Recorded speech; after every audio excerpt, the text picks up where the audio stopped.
สบายดีพี่น้องป้องไปมันมูสุคนเนาะมาพบมาพอกับคนมักสร้าง YouTube เด้อมื้อนี้เฮาสิเอาปลาเนาะพี่น้องเนาะตึกปลาเด้อพี่น้องเด้อนี่ปลาเนาะปลาอยู่ในไหนาเนาะนำแห้งเนาะนำบกเนาะนำบกแล้วก็เอาปลาเนาะ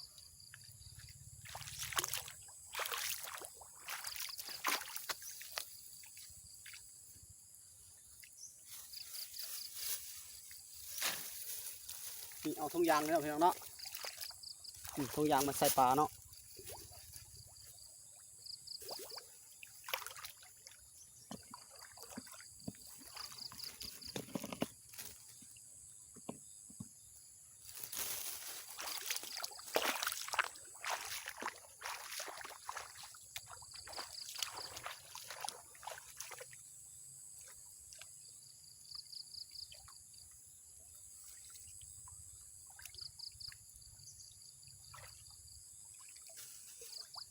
เชือกก็เนาะพี่น้องเนาะ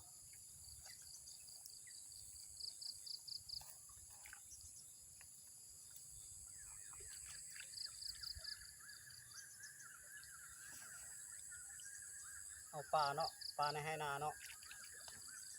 น้ำแห้งลงไปลงสระพี่น้องพี่น้องเนาะน้ำแห้งเลยปลามันเอามุ้งนี่กั้งไว้เนาะกั้งห้อยแต่ว่าปลามันลงไปก็เลือกเอาเลยเนาะ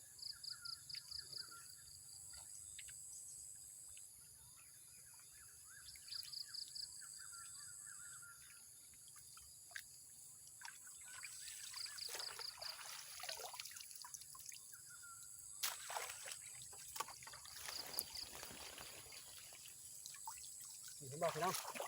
นี่ปลาซิวเนาะปลาซิวเด้อพี่น้องเด้อ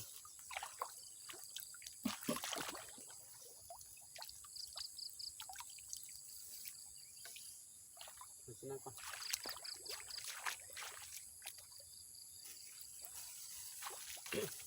เส้นทงยางเนาะ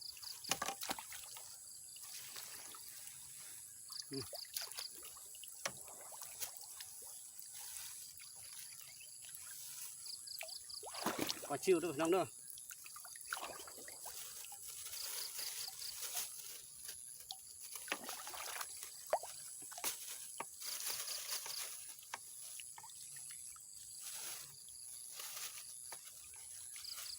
ปลาซิวในก้อยก็ได้เนาะก้อยก็ได้หรือว่าเห็ดปลาแดกเห็ดยังกระคักได้กินส้มใส่ปลาแดกเบ็ดเห็ดปลาแดกส้มๆเนาะ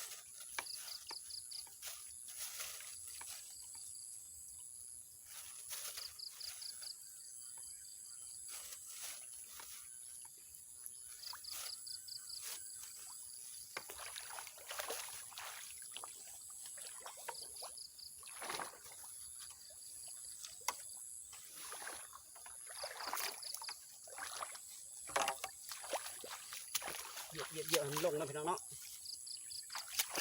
เยอะมันลงเนาะ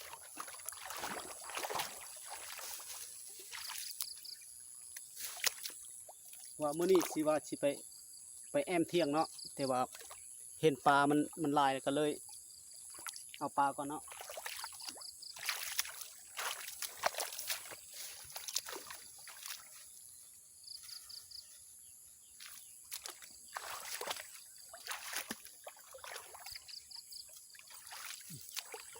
ไล่แต่พี่กับพูดมัน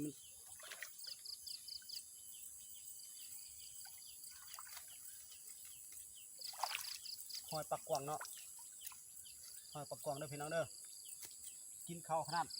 เฮ็ดน้ำต้นข้าวนี่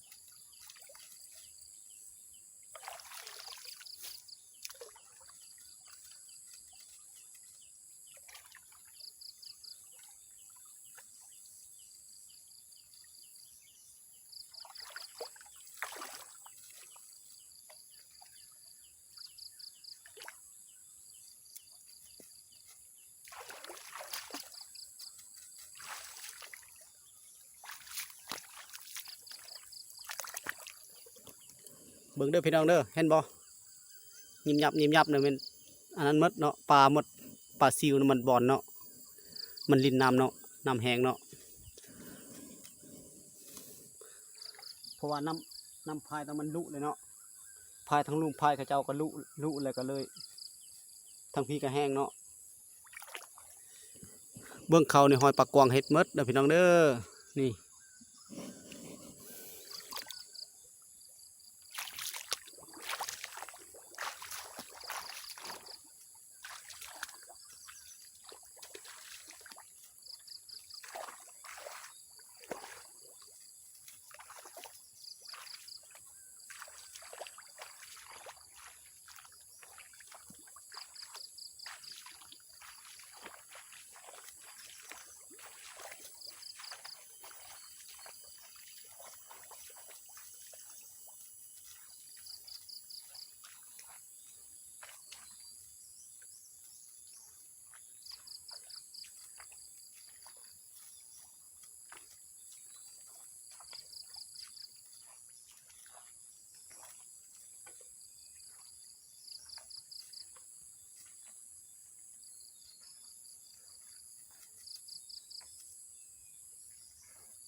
เห็นบ่พี่น้อง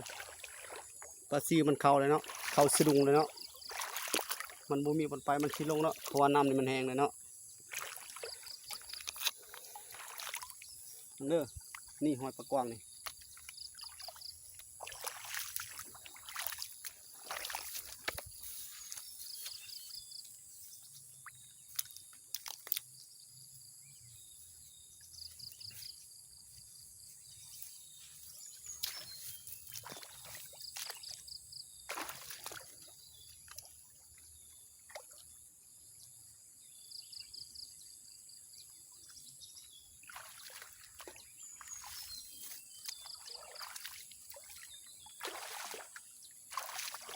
เด้อพี่น้องเด้อหอยชินอมึงเด้อ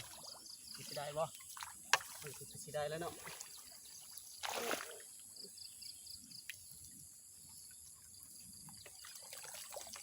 บ่หลายเลยพี่น้องเนาะ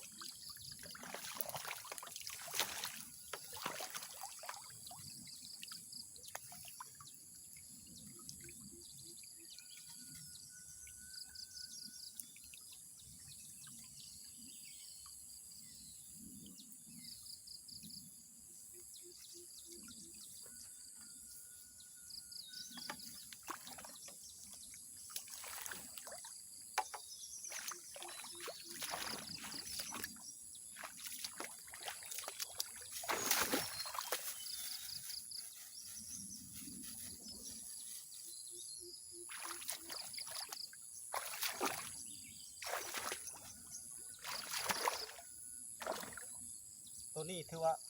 กังบ่แม่นกังปลาเด้อพี่น้องเด้อกังหอยเอิ้นว่ากังหอยบ่ให้หอยปลากวางนี่ขึ้นไปกินข้าวนี่เนาะแต่ว่าหอยอยู่ทั้งเทิงนี่เพราะว่าหอยมันเลือกเก็บบ่หมดเนาะแต่เก่ามันมีน้ำเนาะ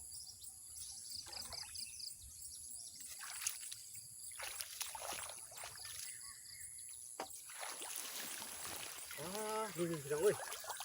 ลายขนาดเนาะนี่เห็นบ่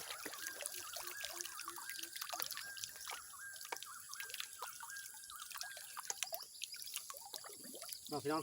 นี่เห็นบ่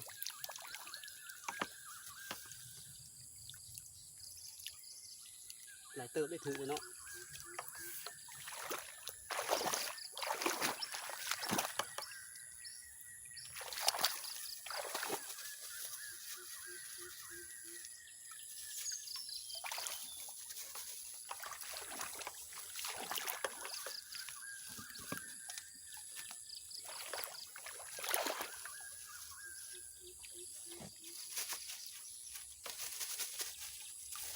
คงจางห้อยใส่แค่นเนาะสบายเขาจับเนาะหอยบ่ทึกแล้วพี่น้องเนาะหอยเบิ่งนี้เนาะ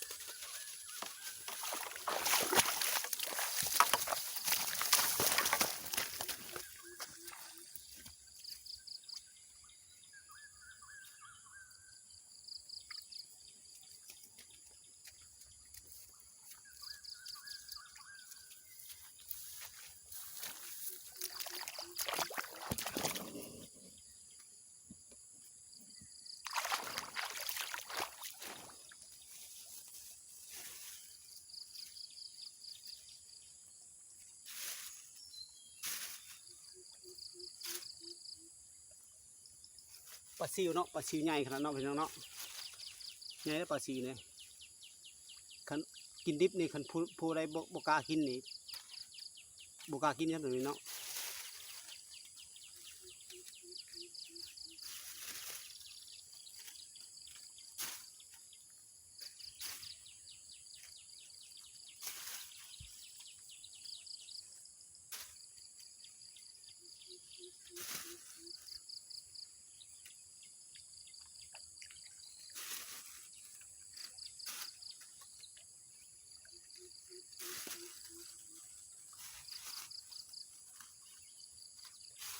ทีนี้ปลาคอเต้นขึ้นเนาะเอาไปท่านพี่น้องเลย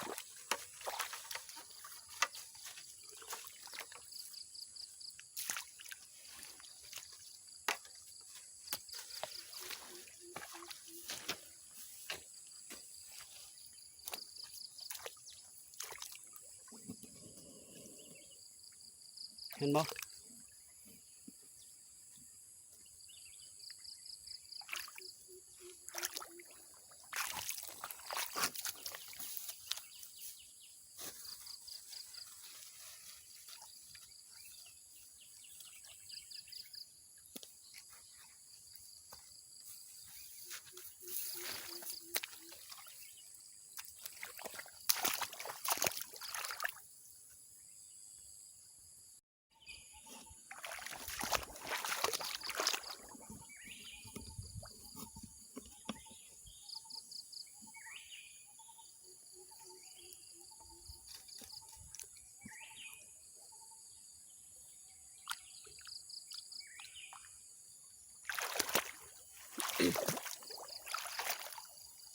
เขานี่ดำหมดแล้วนะพี่น้องเนาะแต่ว่าหอยกินหมดเลยตอนนั้นมันน้ำมันเต็มเลยน้ำนี่ดำก็ดำเพียงนี่แหละเนาะน้ำก็กาก็จนลิบลงเลยหมด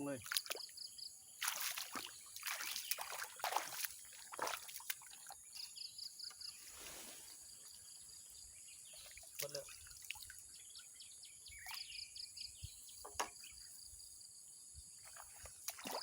เบิกได้บันนี้เด้อพี่น้องเด้อเฮาสิไล่เนาะไล่ปลาเนาะมาทุกคนเนาะให้พี่น้องได้เบิ่งเนาะเด้อ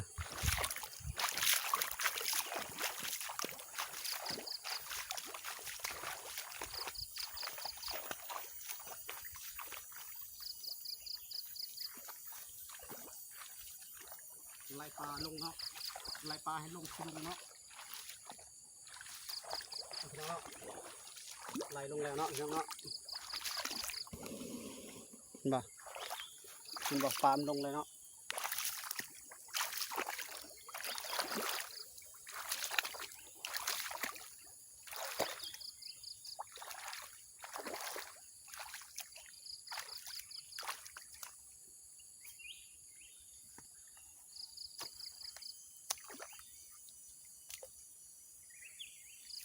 ว่าสิตรงอันแอมเที่ยงวัดเลยเห็นปลาก็เลยเอาปลาเลยเนาะพี่น้องเนาะเอาปลาเนาะ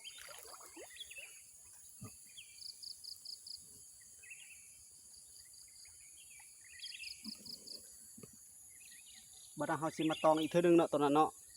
บ่อนนั้นเฮาสิเอามุ้งน่ะอัดไว้แล้วเนาะตองให้ปลามันขึ้นมาไปหาสิรุงนี่เนาะเดี๋ยวพี่น้องเด้อ